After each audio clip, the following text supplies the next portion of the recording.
All right, let's jam it out. Down? Yeah. All right, here we go. 1, 2, 3, 4.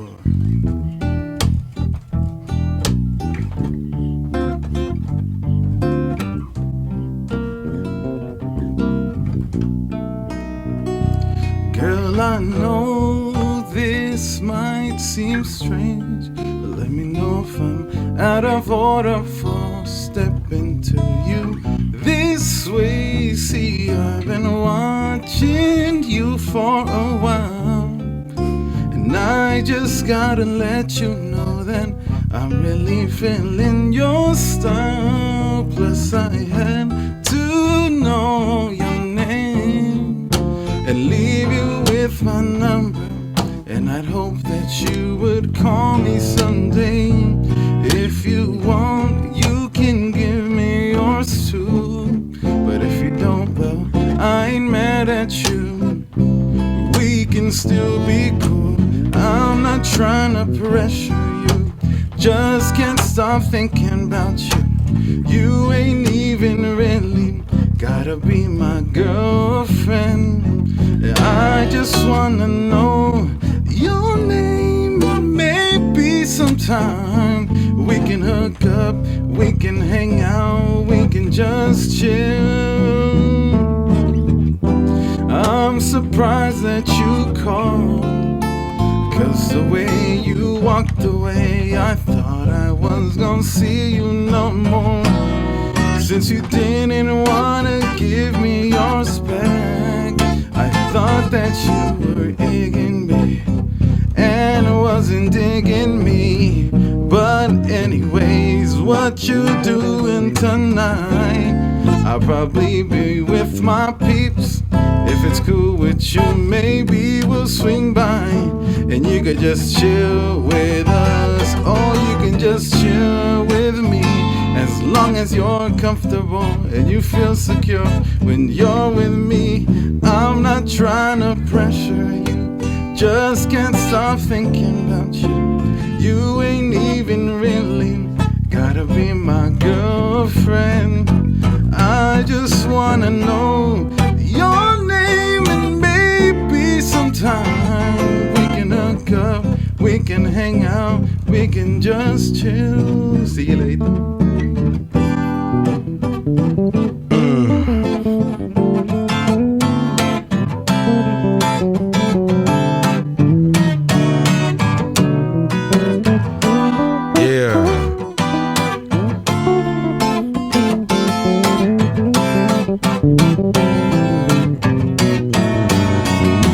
Just the two of us, we can make it if we try. Ooh. Just the two of us, you and I.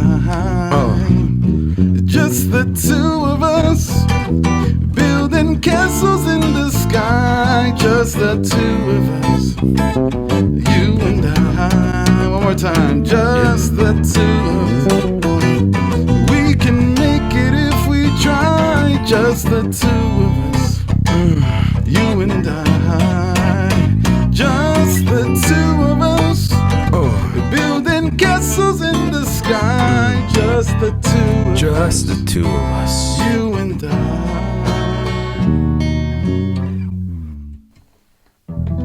Wow. Hey, you know that last one? That's one of my favorite songs, really? Bro. That's a dope song, man. Just the two of us, Bill Withers, and yes, sir. that fucking saxophone player. Oh yeah, heck yeah, dude. Man, that's one of it. Salute. Yeah. Well, you're drinking water, bro. Salute, bro. Salute. Yeah. Wow, bro. Man, that pinchy solo that you did at the end. Oh, thank you, man. I messed up a bit, but no, hell no. What the fuck, dude? Little tacuaches out there is gonna be like, did you guys see Caesar jam out to that fucking the tacuache? Fly Me to the Moon shit? Si quema cut. Si quema cut. Bro, thank you very much for coming. Yeah, man, here, no problem. Mr. Thank you for having me, man. Caesar, Enamorado. Enamorado, yes, sir. Oh, God. And yo estoy enamorado de the way you fucking play bass. To be honest, bro, I'm not even trying to suck your dick right now, but you're like one of my favorite bass players. Like, for reals. Thank you, man. I'm not even talking about like Jacko. I'm not even talking about Flea, bro. Like, to be honest, I haven't seen those fuckers. So I'm not, you know, I'm not gonna judge. I've seen you. Yeah. And you're my top. I appreciate that, brother. That means a lot. Thank you, man. For reals, Thank you. For reals. So how did it start? I know that you play in church and stuff. I don't know. I don't know if that's how you started, but how did the love for the music start? You know, that's how it started, man. That's how it started. My brothers, we all grew up in church, and my dad used to play music at church too. He used to play the guitar, and my two other brothers used to play with him. So I was already like, man, I was like 15, 16, and I didn't play anything. They were like, "What are you gonna play, man?" I don't know. Yeah. And one day my dad just bought me a keyboard, dude, and he was like, "Hey, you're gonna start playing." And there was like no lessons or no teaching, nothing. It was just like kind of like they just threw me in there. So I just started playing. Your dad sang? Or? Yeah, he sang. So he sang. He was like the leader of the band, so he would sing and play guitar. And my younger brother would play drums. My other brother would play bass, and then I started playing keyboard. Yeah. And eventually, you know, I started playing there in church, and then with time, we ended up kicking my dad out. Yeah. And then I took over, and then I like started leading in the church. Yeah, I started leading in the church, and yeah, man. How old were you when you were the leader? I was like 16, dude. Yeah, I was like 16 years old when I started playing music, and I didn't really take it serious. You know, I just kind of knew a couple chords and a couple songs, and that was about it. I want to say I didn't get like too serious probably till like after high school, and that's where like, man, I would practice a lot, man. Back then, I wish I had that same like motivation of practice that I used to have. Because no joke, when I was going to high school, dude, I'd get up early with enough time to be able to practice before going to school. Damn, G, like that? Like that. I'd get back home and I would practice some more all the way until night. I remember my mom getting mad, dude, and being like, "Vete pa'l palo, go to the back go practice in the backyard." They were tired of hearing me, dude. And I remember she would always tell me, she'd be like, "You're not gonna make a living off music." She'd always tell me that. Yeah, that's how that jefitas are. I know, bro. You know, Hispanic moms and parents, instead of encouraging your ass, you're not busting your ass. Yeah, but that's how it was, man. And now, you know, like, that's what I do full time, music, man. Yeah. I feel it. I got that opportunity to do that. So whenever I, you know, hook my mom up with some money, I'm like, "Hey, mom, remember what you would say? Here you go. Ahí te va la guacha." Let me interrupt you. Hey, homie Styles, you think I get a little more volume on my mic? Styles took a break, bro. Styles! Oh, my bad, bro. Yeah, 1 2 1 2 1 2. Can I get a little tiny more? Because I don't know if it's deaf or death, but I am deafened. We got homie Styles Engineering. Yes, sir. We're in White Glove Studios. Yep. So, oh yeah, that's perfect, bro. That's perfect. No, thank you, G. Thank you very much, bro. Styles is the man, bro. Styles is the man. Yeah, bro. man. So you were while you were leading the choir, I'm talking because of prior experience as well. Right. Were you able? Did your parents let you play other type of music? Nah, dude. Never. Like they dijeron que es el demonio, or like what did they say? Exactly. What did they say? You know how it is, bro. I know how it is, but I want you to tell me. Growing up in church, and that's a lot of people don't get it, but dude, and especially us, like we grew up in like a strict home, so yeah, we didn't hear nothing like out of church, no secular music, you know. We didn't know about corridos, I mean, the simplest people that you think everybody knows, like Vicente Fernandez, we didn't know about, dude. Like it was awesome. Filtered from the parents. Yeah, pretty much. Yeah, they try to filter as much as possible. So it wasn't until like I think my older brother, once he turned 18, then he started listening to like. I remember he would always put on the CD he started listening to Maná. Yeah, that's when I started discovering Maná. Good soft to yeah, exactly. Yeah, to Maná. Yeah. He'd listen to. I forgot this dude's name, but he would always sing El Rayo de Sinaloa. He'd always be bumping that song, dude. So that's how kind of El Rayo de Sinaloa. That's how we kind of started, like popping the cherry. Yeah, exactly, pretty much, man. So I remember I was older, man, and I met the sax player in church. I met the sax player a few years later. The one that plays with you right now? No, another guy. Okay. Another guy. He's not here no more. He's in the Bay. Mm-hmm. But he was the one like, "Hey, man, I play like jazz, like in clubs and stuff, you know?" And he's like, and they pay money for it. So would you be down to do it? And I had never played out of church. I was always in church. And I was like, yeah, I'm down to do it, man. Let's do it. So that's how I got out and started playing jazz, playing clubs and stuff. Did you tell you told your dad? I didn't tell him, man. And not, it's weird because I have a buddy who's like, dude, you're an adult, like just you can do it. I know, but it's like this certain respect, like towards your parents, And you were still living with your parents? No, I wasn't living with them at the time. I took off when I was 18. Really? Yeah. I was 18 when Didn't we all, bro? Didn't we all the church kids? Exactly. Yeah, exactly. You're like just ready to bounce. Just ready to experience life, homie. Yeah, you don't experience anything. Exactly. You haven't lived. But so this is our experience. I don't want to be a bad influence for anybody else. That's all. This is us. Yeah. Yeah, this is us, bro. Because why do you feel you had to bounce out? Like, why did you feel you were also afraid to do it? Like, did you feel you had to bounce up for you to do it, or you think you were able to do it while you lived at your parents, or you had to be gone? No, not necessarily. I mean, I did start playing out like years after, because I left my parents when I was 18, and I started playing out when I was like 25. But no, I just wanted to get out. I was with my girl at the time, and we wanted to hook up, and that was really. ¿Y se casaron? Yeah, we got married. So te casaste antes de irte? Yeah. That would have broke their fucking heart. For reals. But yeah, I got married and I bounced, dude. So. Yeah? Yeah. También a Christian girl? Yeah, Christian girl. You met her in church too? Oh, yeah, met her in church. Yeah, the same church? Yeah. She fell in love with you while you were... Of course, bro. Jamming. You know how it is, yeah. That's what's up, bro. That's what's up. But yeah, she's a really cool girl, man. She seemed like a cool girl. Yeah, and she supports, everything I do, man. So yeah, that's cool. That's cool. So you were 18, you bounced out. So you were 18, you got married at 18, bro? 18, bro. Yeah, and then how were you making a living before music? Man, just working like jobs here and there. For Clipero. I worked at Food Max for a while. Oh, yeah? Then I took the night shift. Bro, I worked night shift for like a year. I don't remember that year at all, dude, because we'd work from like 12 midnight till 12 in the morning, and then I'd go home and sleep all day and then go back to work. Dude, that sucked. That sucked, man. That's no life, bro. No life, man. So I don't remember. Yeah. While the time I was working there, I don't remember like life.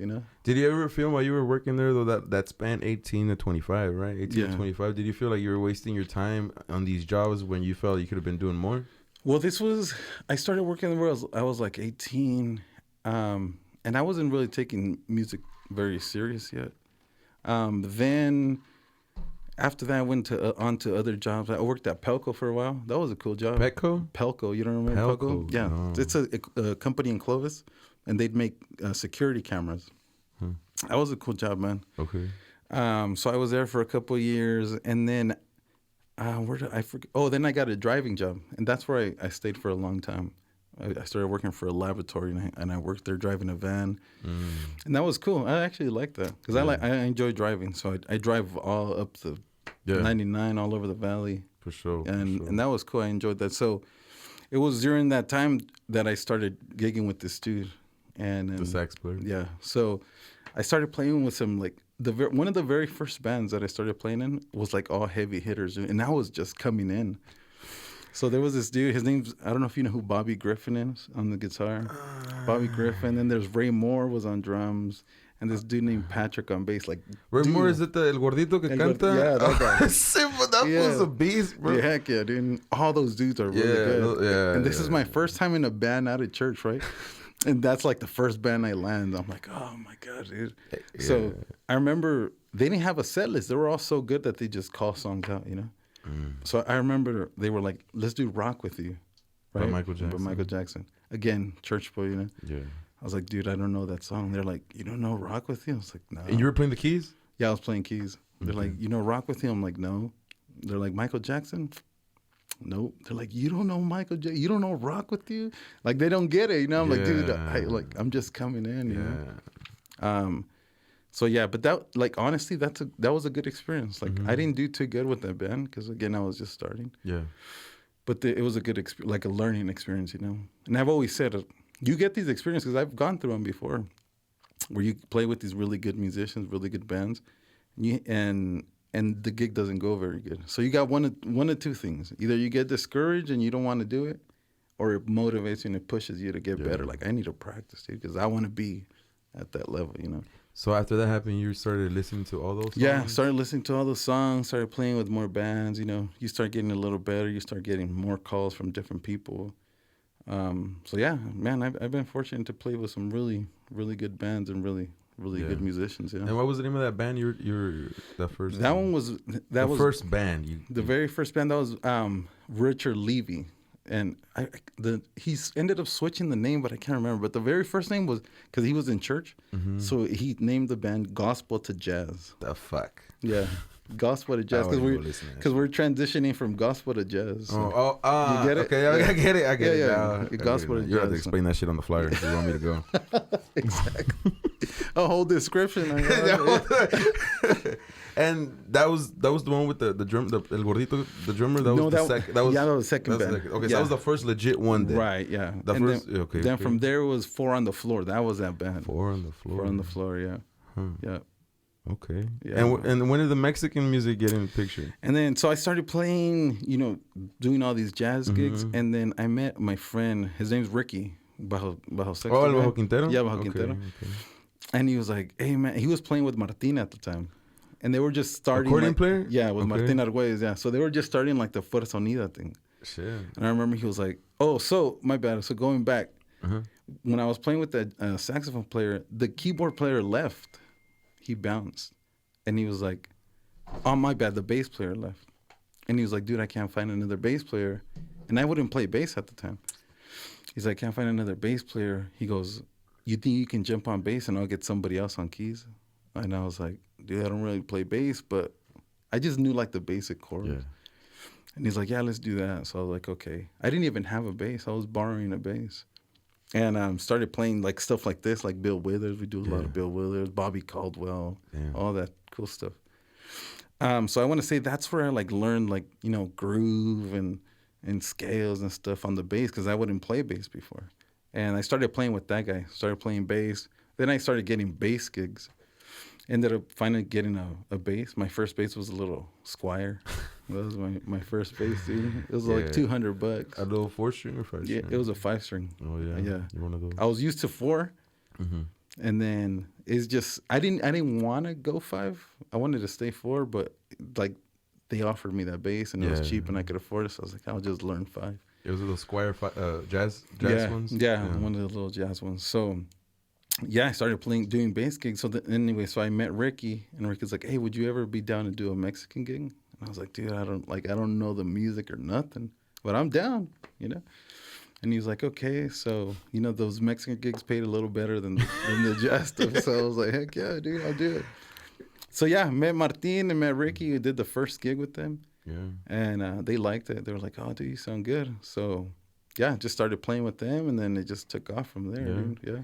And is at that time frame whenever you went to what was that show called? Sábado Gigante? I don't know where the fuck you went to. We went to Tengo Talento. X Factor. Oh yeah, Tengo Talentos. Was that like recently when you joined it, or like that was probably like 2-3 years later. Oh, so you guys are solid then. Yeah, you guys are solid. We're pretty solid, yeah. You knew all Flor Hermosa. Yeah, by then I had no. It's funny because you could play that shit. Yeah, it's funny because I didn't know those, and I was playing them, but I had never heard the song. Dude, I mean, what the fuck is up with this motherfucker? Yeah, for real, dude, for real. So both sides, the norteño side and the jazz side, I was kind of new to. Yeah, but that's so. Yeah. Fuck. Like I said, they're learning experiences, man. It was fun. It was cool. Yeah, but to backtrack, well, you were living with your parents. Like, how did they keep that from you, bro? Like, you would watch, you wouldn't watch TV. You wouldn't turn on the motherfucking radio, nigga. Like, you wouldn't go to school, or like, how the fuck did you go to being older and not knowing who the fuck Michael Jackson booty raping was, bro? Well, Yeah. Well, I mean, I had heard the names like Michael Jackson. I didn't know the music, and honestly. Like I'm not gonna lie, I was into church too, so I didn't really like care to listen to anything else. I was just listening to church music. Yeah. And I think part of it was because I was learning music, and that was the music that I was playing at the time was church. So I was into listening to church music and learning all that stuff. Yeah. But would your parents like ban that stuff from you? Like not necessarily banned it, but I don't know. It might have just been a subconscious thing. Yeah, the preacher's telling you that's bad. No, well, not the preachers, but like. Cause I remember, bro, when I would play in church, it was devil music, homie. Right, they would You know, just exactly. Same subliminal, bro. I remember they showed my mom bought me this book of how the Beatles are satanic as fuck, and I'm just like, okay, maybe they smoked some weed and did some LSD, but I you know, I don't know. She was 17. It's pretty complicated that she was too young to be fucking getting fucked by them. But that's out of the picture. What I'm trying to say is, you know, like they were heavy on that, right? Right. Yeah. It might have been a little bit of everything. Like me too. Like, being scared, I'm gonna go to hell if I listen to this. Because that's the thing. Everything was you're gonna go to hell if you do something wrong. You know. Yeah. Like even I remember like back in the days, like they were saying Pokemon was like demonic and Hello Kitty. Converse star. Everything. Throw in my Converse on me. I was like, what the fuck? Hello Kitty, the story they told you the story of the Japanese baby, fucking that Harry Potter, you know. Yeah, Harry Potter was another. The peace sign is Jesus backwards with the broken hands. I didn't hear that one. You didn't hear that one? No. Okay. But yeah, you know how it was. Yeah. Yeah, man. So that's I guess because of that, I was kind of isolated from everything. So. And would you go to a public school? Yeah, I went to public school. Yeah, so you had regular homies and shit. Yeah. They wouldn't be like, hey, yo, que rollo? Or you would just hang out with church friends or what? No, I had really good friends. Like, I went to Callaway. And it's crazy because we grew up in Callaway. That's where we grew up. Damn, you survived, homie. We survived, yeah. Me and all my brothers grew up in Callaway. And we knew everybody. And everybody kind of knew where we were and they respected us. But now we were friends with everybody. Yeah. But they'd invite us to parties too, you know. And I wouldn't go. Yeah. And I think that part of that was always in the back of your mind, you know. It's bad. Yeah, it's bad. You're gonna go to hell. But in a way, like I see it now, and I'm like, my parents were strict, man. But I think if it wouldn't have been for that, I don't know where I would be, man. So it just kind of kept you in line, you know. So in a way, I'm thankful for it, you know. I think my parents were as strict as your parents. Yeah. Oh yeah. Like you're Christian, right? Yeah. Well, my parents were Catholic. Oh, okay. You know, I'm talking about let me tell you how level of a Catholic they were. Right. My stepdad went all the way to almost deacon, and the only reason he didn't become deacon, well, I don't know if you know it, but deacon is almost a priest. Right. Is because if my mom would die, he couldn't remarry, and that was his like biggest fear. Right. But you know what level is that? My mom era de las que ponía manos, you know, like right, you know, and look at my fucking hands, nigga, I'm all tied up the ass. But you know, like it was like you, bro. Right, like we couldn't dress this, we couldn't listen to that. But that was the reason for us, because my dad was a pastor. God, shit. So yeah, you know, pastor, your dad's exactly. Your PS, exactly. Your PS. Yep. So you gotta like be in your best behavior. Yeah. Yep. Man, and who was the first son that de factoed? My older brother, bro. It had to be the older brother. Who's your older brother? His name is Julio. He played the bass. Okay. So he's the one who kind of taught me the basics. You know, he taught me like, hey, this is do, re, primera, segunda, tercera, you know. Because he would also play in the band, right? Yeah, he played in the church band, yeah. And then he know. Yeah, he plays for a norteño band too. Yeah. Oh, yeah, what was the band called? I don't remember, dude. You remember your brother's band? No, they're older dudes, so we make fun of them. We call them Insulina Norteña.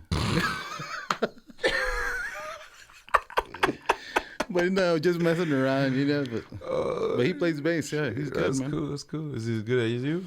He's better than me, man. Really? Yeah. Are you just saying that? I gotta say that. I gotta say that, dude.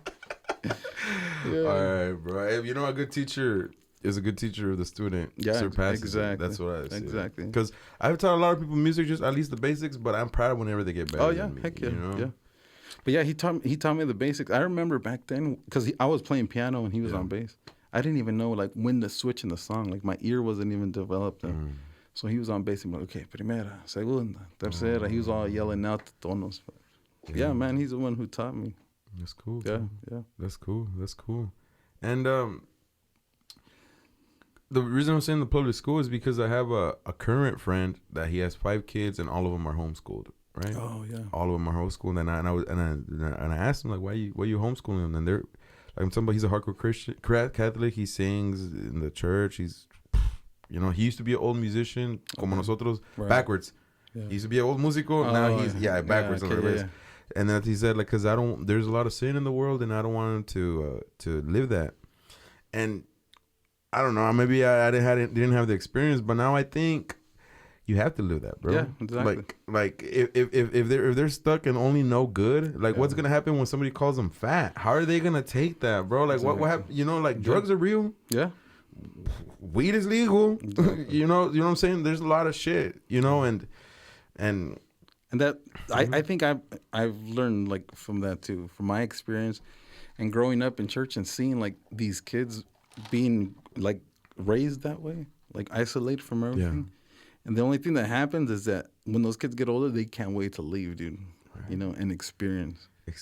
So I'm like, man, I don't want my kids to grow up like that, Yeah. I don't want my kids isolated from everything. Like you said, like, dude, like that. This is the real world. Like, what are you gonna do when the kids go out to the real world and gonna be all depressed because they're making fun of them and stuff like that? So. You feel you're raising your children in a different way than your parents raised you? Yeah. Oh yeah. Yeah. And it's funny because then your parents will tell you, you're not raising them like we raised them. Exactly. I'm like, I know. I learned my fucking lesson. Exactly.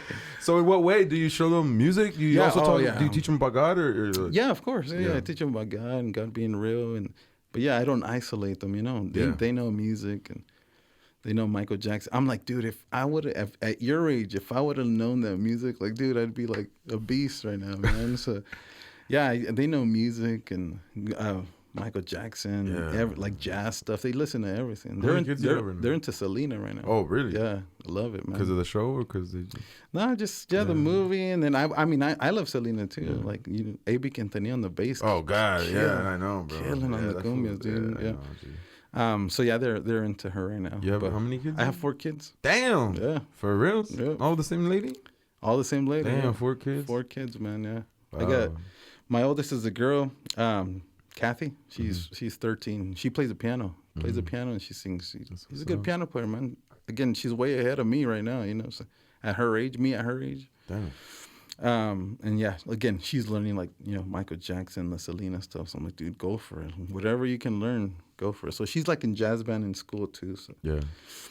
Then my second one, she's 11. Her name's Kayla, and she sings. She sings really good. And then my son. Man, I'm really hoping my son has perfect pitch. Dude. That would be sick. Yeah, heck yeah. You would have a blast music when he was a little kid and shit? Yeah. So the 2 little ones, that's when I was getting like, taking music serious. So yeah, I'd like play jazz music for them when they were little. Yeah. And I remember one time, he's 5 now, but a couple years ago, about a year ago, he came and he was like, Dad, he's like, can you play Jurassic Park? And I was like, I don't know. And he starts singing it, right? So he starts singing Jurassic Park, like the whole orchestra thing. He starts doing it like, da-na-na-na.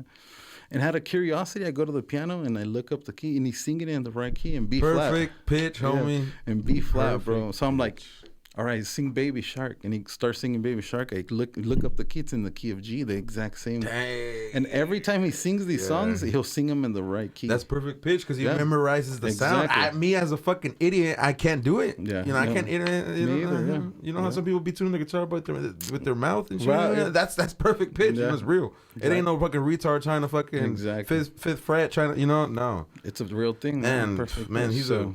I'm hoping, he's 5 now, so I want to get him some lessons. I was like, when he turns 5, I'm gonna get him some lessons. So you know what? Now he can sit down and focus and stuff. There you go. You know what pisses me off the most? There's some people out there with perfect pitch, and they're out there being fucking mechanics. For real, dude. And they're out there flipping burgers. And I would.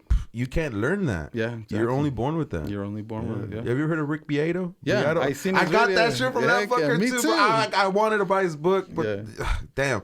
Yeah, I got that shit from his son. He has a Rick Beato book. He handwritten it. He just literally handwritten it and he copied it. He used to work. What? He used to teach in universities music. That motherfucker's a beast. Heck yeah. Yeah. Shout out to Rick Beato. Yeah, if you want to fucking do a podcast, look him up, dude. He's crazy. Rick Beato for all the cuz out there. Yep. If you want to know about fucking some real shit. Yeah.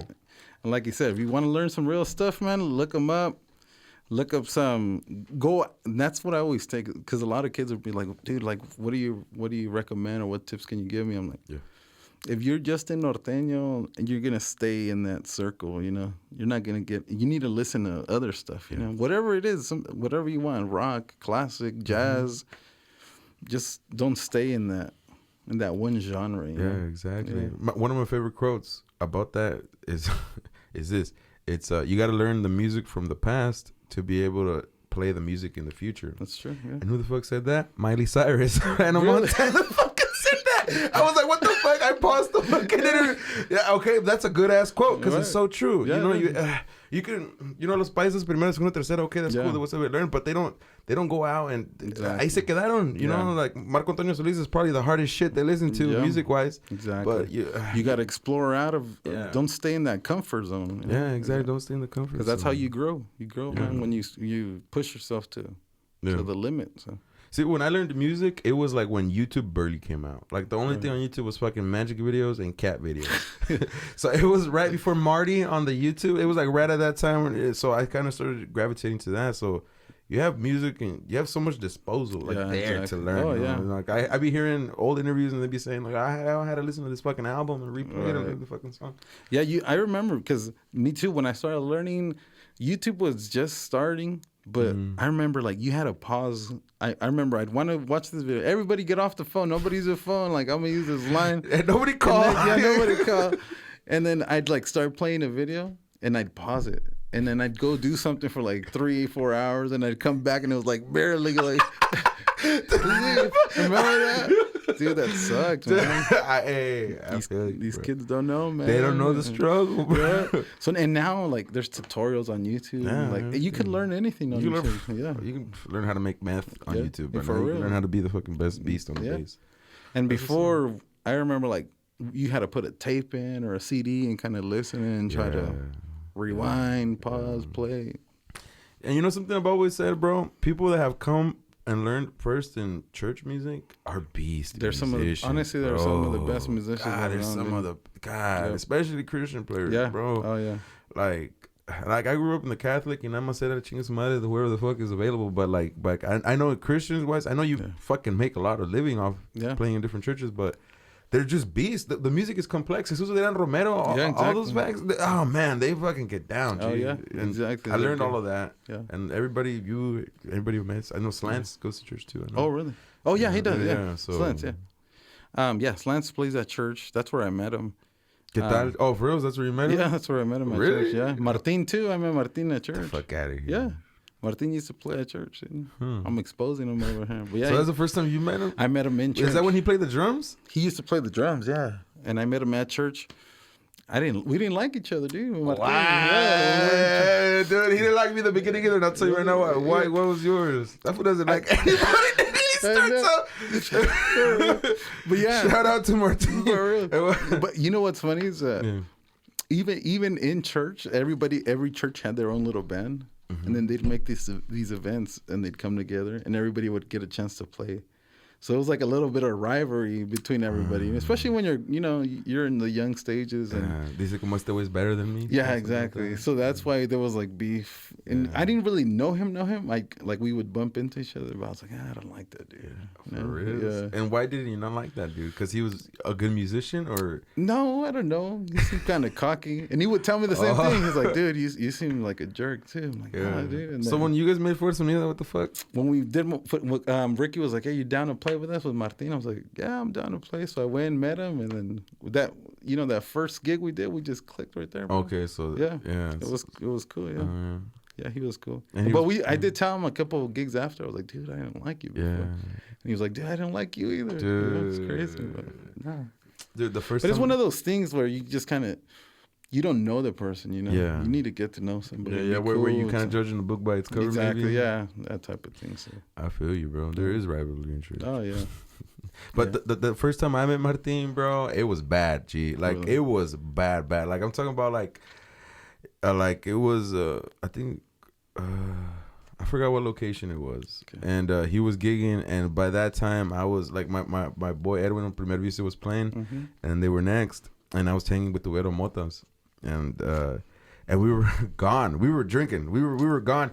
We were gone to the point that they have a bass player. Oh, you were there, bro. I was in the set. Dude, shut the fuck. There. You were there. Okay, that time where I took the bass away from you like 13 times, and Motas came playing the tuba while you were playing the bass. Okay. Okay. So I pissed off Martin, and he told me, "Hey, boy, that's it. You know, cut it off." And I was like, "Okay, except I'm too fucked up." Oh yes, now I remember. It was at that hotel. It was on Blackstone. Yeah, Blackstone. What is this place called? It's next to the hotel. It's a little building. It's next to the hotel. It was a pretty cool spot. Yeah. It was a cool spot. It was like 2-story. 2 stories. Yeah. And then I told him whenever he was on the side, "Hey, my bad, bro. I was fucked up." Yeah. You know, like. And then we cleared it out, and after that, but it was like I remember. I was a fan, bro. I was like, man, these guys are good, and then I was too fucked up. I want to play a song and puras inéditas, and I was like, what the fuck? Yeah, I remember. But that was that was the first time. That was the first time I've ever met Martin. Yeah, that's crazy. Yeah, I remember that day, dude. Man, bro, that's crazy how cool shit stuff, is, bro. man, That's crazy how shit is. What's it called? Down for You. Yeah. So that was before Fuerza Unida, or that was after? That was before Fuerza Unida. No, that was after Fuerza Unida. My bad. So I started with Martin, and then through Martin, I just started meeting a bunch of people. I've done I've been fortunate to do a lot of work for people, like record and stuff. Mm-hmm. And I want to say it was because playing with Fuerza Unida through Martin kind of opened doors to other things. So. I've helped up a lot of bands, man. Yeah. So what type of artists have you recorded for? So once people started like getting to know me, they wanted they'd bring songs like, "Hey, dude, like we have these songs and they're not we need like intros or adornos or arrangements." Mm-hmm. So people started hitting me up for that. Like I think one of the first ones was this dude named Ariel Nuño. You know Ariel? Yeah, I started doing some work for Ariel. Recorded a couple songs with Ariel Nuño. El que le robaron la ven y el sonido como 30 veces. Ariel. Freaking Ariel, that guy's hilarious. But Ariel was like one of the first ones, and I did La Federacion for Ricky. Oh, okay. For Nueva Atraxion. You heard Nueva Atraxion? Yeah, I did a lot of work for them too. Then Hi-Fi Music. I started working. Started doing some stuff for Hi-Fi Music. So don't they jack people's shit? That's what I heard. Yeah, don't they like some crooked shit? This is the second time somebody told me in this podcast, and this is the second podcast. Or the second time, and it's the second podcast. So yeah, I started. I mean, yeah, they didn't do nothing to you, or did they? Never jacked me, man. They never jacked you. Yeah. It was always like, straightforward. It's just business. You know what? I think I saw you one time recording with Nueva Atraxion. There. And there was also Tololoche player, and you were with them. And I think that was the first and only time I was in Hi-Fi Music, and they kicked me out because I smoked the blunt. Really? El Gordito? Yeah. Ese me pela la verga, bro, because he fucking kicked me out, bro. And all I was doing was trying to fucking... Yeah, have a good time. And then what happened? Yeah, so I recorded for them. I think we were on a song with... they hit me up one night. And they're like, dude, we're going to record tomorur for Ruben Figueroa. Another thief. Yeah, I was going to say, another thief. Okay. Ruben Figueroa. Yo sé, I know you stole my homie's wallet. That motherfucker stole my homie's wallet at his birthday. Yeah, this is a sketchy dude, man. And what happened? Okay. But yeah, so like we're going to record for Ruben, and like this is the song, but there's nothing. Like there's no intro, no arrangements, no nothing. So like literally overnight we figured something out. Yeah. And then we recorded the following day. So that guy... A bunch of people. There's what's that band? The guys with the arpa. Something Michoacán. Is it that? Raza Obrera. Raza Obrera. Badass bass player. He was good. He's good. Well, Nelson Rivas. Yeah. Okay, well, for the newest album, they hit me up. I recorded bass on their latest album. From the Raza Obrera. Raza Obrera. Yeah. That wasn't Nelson. If it's the newest one, it was me. All right, I'm gonna have to recheck it out. Yeah, check it out. Yeah. All right, for the whole album. Omar Rosales. Yeah. Oh shit. So it might have been me. See. Yeah. Oh shit. Yeah, that was me on the newest album, que sacaron. So yeah, that was cool. A lot of people, man. Some dude named Tony Correa. Oh, okay. Tony Correa. Me and Frank Sanchez. Badass drummer. From Los Inquietos. No. Capaz de Sierra. Yeah. He's with La Ley de Michoacán. Yeah. So, yeah, man. Then I've had people from like the Bay. Like yesterday I was in Juanito's studio in Madera. Oh, yeah. Recording some dudes from the Bay Area. So yeah, I get just a lot of calls. Good thing, Juanito and Amada are really good friends of mine. So when somebody needs a bass player, they'll hit me up. Yeah. It's legendary, bro. I wish I was in your level, bro. Oh, man, no, thank you. I'm going to have to get myself a fucking 6-string fucking 4 bass, bro. I used to have a 6-string and I sold it, you know? Really? Yeah, because... Well, okay, I told you earlier that I got that 5-string because it was kind of like I had to get it, because it was cheap. It's what I could afford, and that was it. Well, kind of same thing with this one, dude. I wasn't looking for a 6. Cheap? What? That's a Ken Smith, nigga. I don't know what you mean cheap, but there's nothing cheap about that motherfucker. But a friend of mine, he was like, dude, I'm selling this bass. He goes, if you're interested, te lo vendo. And I was like, dude, I couldn't pass up on the offer. So how much you get that for? I got it cheap, dude. Nigga, let me know how much you got that for. How much did you get that for? Nobody knows. He sold it to me for $1,600. I just seen it today, the same one. I think they're selling it for $4,200 or something like that. What year is that one? This one, damn, I don't remember. You don't know? I should know. I forgot. Yeah, I would hella make love to that. Yeah, I love it, man. That sound that I was asking you earlier. You recorded a corrido for Fuerza Unida, right? That they wrote. Your corrido. Yeah. Yeah. I don't want to say that shit. That shit. I was asking Styles, the engineer of this podcast and of Waglow Services, and he's not paying me to say that. I asked him what bass did he use, and he said that one, and what plugins, and like he just fucking nothing. I was like, okay, what the fuck? Yeah. I need that now. Yeah, dude. You know. They're older basses, like they were really popular back in like the 80s and 90s. Yeah. But when somebody plays a Ken Smith, you know it's a Ken Smith. Yeah, you do, and it's what you want. Yeah, it's that cut. It's that's what I want. They have a unique sound. Yeah. So if Ken Smith wants to sponsor us for this podcast, I would shoot some podcasts with your bass. Send me a Black Tiger, please. I want whatever the fuck he wants, but a better looking. Yeah. Fuck, G. And is that a neck through or is that a bolt on? It's a bolt on. Yeah. That's what I like. Yeah, just because you fuck up the neck, you can I know. Yeah, neck. That's true. Yeah, but yeah, man, they're good basses. Fuck, bro, that's sick, G. So you used to play in church. Yeah. You now have your own. Are you the leader of Down For You, or who the fuck is the leader? The bass player, Quetzal. Yeah. Another guy with a long dick. Yeah, good bass player, man. Good bass player. And he's a teacher. He told me not to say that, and I said that. He's a beast, man. In Mendota. Yeah, beast bass player. Down For You. So that's his band. Yeah, that's his band. So yeah, he called me in, I want to say like 3 years ago. And it was a whole different band. Yeah. And then the girl that was singing and the drummer got out. Mm-hmm. And then that's when I was like, dude, I know a couple friends. So we brought in Ed. Who? Ed on drums. The black dude? Yeah, the black dude. Okay. Ed. Yeah, Ed on drums. And then we got George on sax. So then... The one you have still right now? Right, okay. Yeah. So then we didn't have a singer, so I was like, dude, well, I'll sing. Oh, well. And did you already sing before? Not like that type of music. But you could sing. Yeah, but I could sing, so I was just like learning all this stuff. So, and then we just went from there, dude. Mm-hmm. Yeah, we've been hitting together for like 2 years now. So it's a cool band. Guys, man. I like that band. You guys are.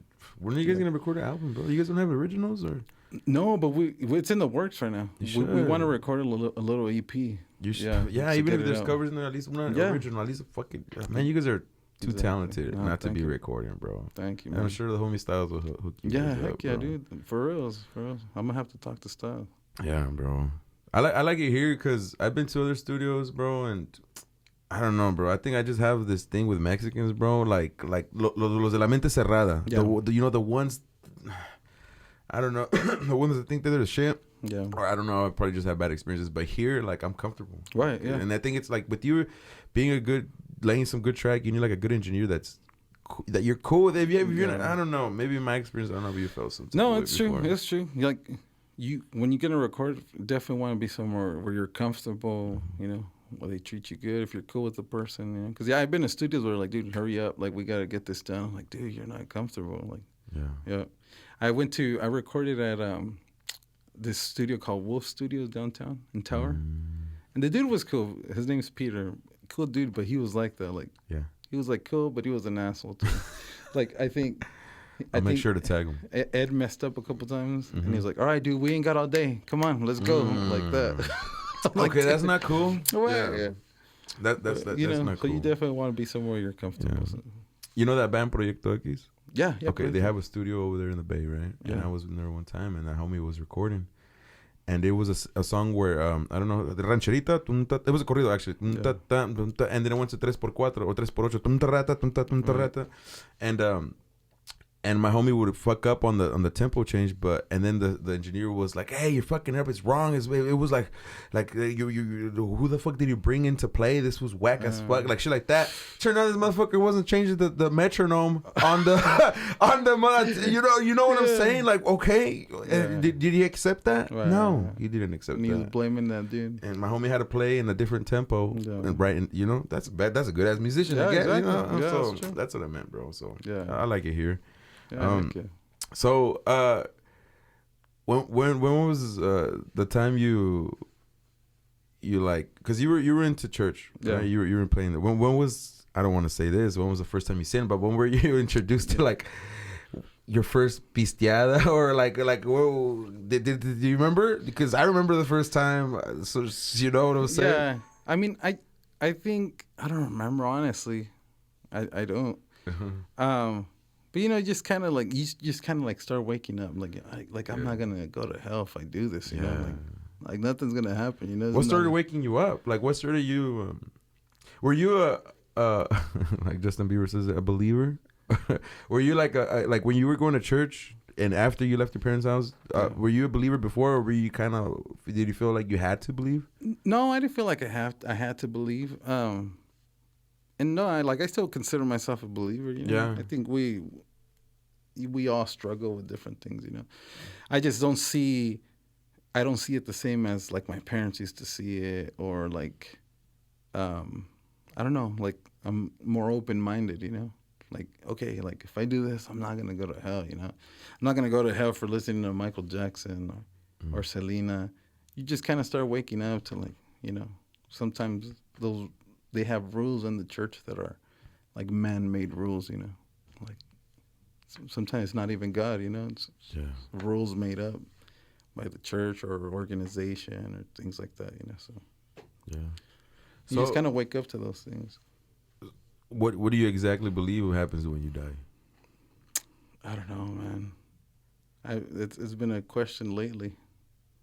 You don't know? I don't know.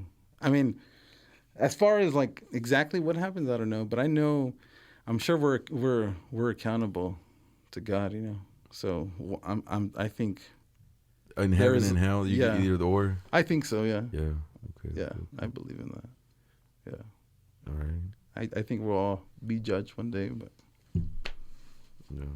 Have you ever? We won't know until nobody knows. Nobody knows. Yeah. Yeah. Even the ones that have died and came back, I don't believe those fuckers. They're all making it up. I don't know, bro. Because you know why I say this, bro? You know what? It's very hard for me to believe in God. Yeah.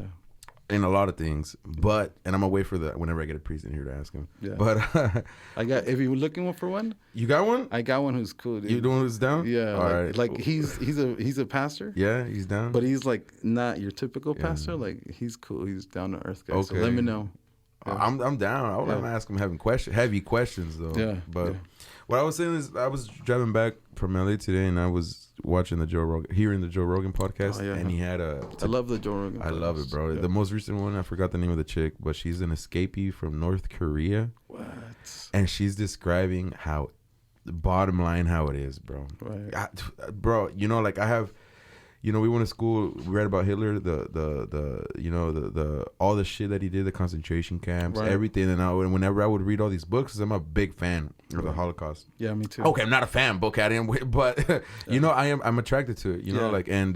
And I was like, man, that's the most evil that there is in this fucking world. How did it happen? Like, I don't think we would ever let it happen again. And this bitch is fucking saying everything, bro, and it's worse than the motherfucking Holocaust, and it's going on right now on our motherfucking noses. And then one thing she asked is like, when I was in there, and like to get escaped, I had to become Christian so some Christians could rescue me, shit like that. So they had to believe in God, but they didn't know this whole time about Jesus Christ. So she was, when she was 13, and they kept all religion. They kept everything. No, the God is there. No, it was the Kim Jong Un is the only God. Nobody else exists. So I thought to myself, if through all these years, how come there wasn't like no presence of it? And if they lived like that forever, so they might have never met God. So they never met God. Are they automatically sent to hell or not? And if there is a God, why is he letting them do that? So I don't know. So I was coming over here and I was like, you know what? I'm gonna ask my homie Caesar. You know, like it's the worst atrocities happening in the world, and it's happening right now. Like,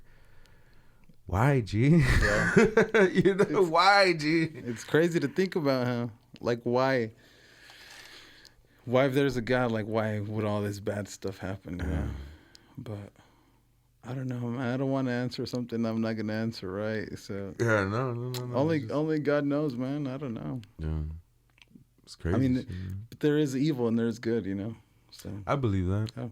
I believe that. There's evil and there's good. So that's what's up. Yeah. I think we're gonna start wrapping this one up. No, yeah, for sure. Yeah. Do you have any Instagram or something? You have something you want to shout out? Yeah, Instagram. Cesaring. CESARING 18. Yeah, and if I figure out how to type it in the computer, I'm gonna put that shit. All right, cool. Yeah, on Instagram, and then Cesar Enamorado on Facebook. So yeah. Man, it was a pleasure. Hey, thank you, bro. Appreciate it. And and we're getting right here audio from the headquarters Styles. We're right here actually in White Glove Service Studios here in Fresno, California, and we're shooting these podcasts. And if anybody's welcome to shoot a podcast here or do the recording, but. He's got that $3 special right now. Yeah, this motherfucker has OnlyFans too, so you guys try to pump it. All right, bro. Thank you, man. Yeah, thank you.